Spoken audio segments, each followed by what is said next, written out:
here's a box of tea, sit down and make yourself a cup of tea and think about the consequences. What a beautiful, simple, symbolic message. And that's what Satish is all about, a very powerful motivator, someone who, when you're with him, he just gives so much energy. And for people in positions like mine in politics, where sometimes you're banging your head up against a brick wall, trying to get things through, it's great to sort of spend time with Satish, but also the people who Satish gathers around him. So when we were in India and we had the discussion there, we had people from all around the world sitting around.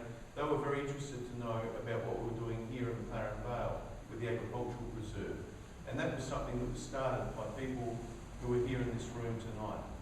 And it was something grown a little bit like a seed and was nurtured by the very people who want to protect our lovely area forever for future generations.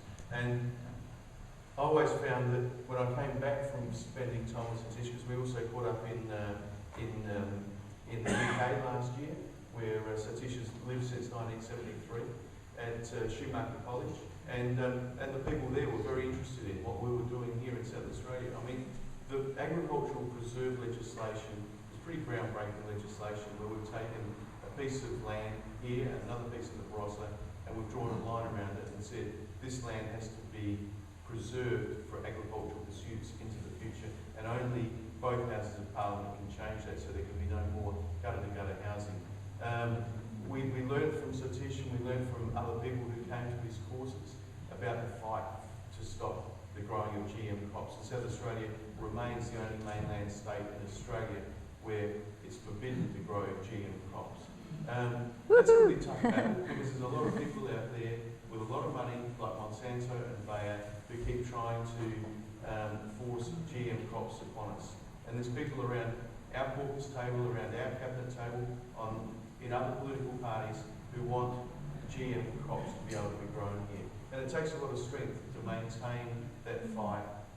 And Satish has been a beacon and an energiser for so many people around the world to maintain that fight. And I think, Satish, you've spent a couple of days here now, you've seen some of our beautiful region, you've heard plenty about the people here, but you're going to find a room here tonight full of people who really do care about our environment, they care about our future. They're wonderful people, it's a wonderful community, and I think we're in very good hands the more people like you speak up and defend our beautiful environment and our ecology. And that's exactly what Satish is here to talk to you tonight about. It's about ecology. And Satish is going to talk for about 30 minutes and then take questions for about 20 minutes. And after that, we have some chai from the green room, which we must thank Adam for. And Andy Clappers has made some Anzac biscuits. So that's something to look forward to at the end of the night. But for now, I'll leave the stage.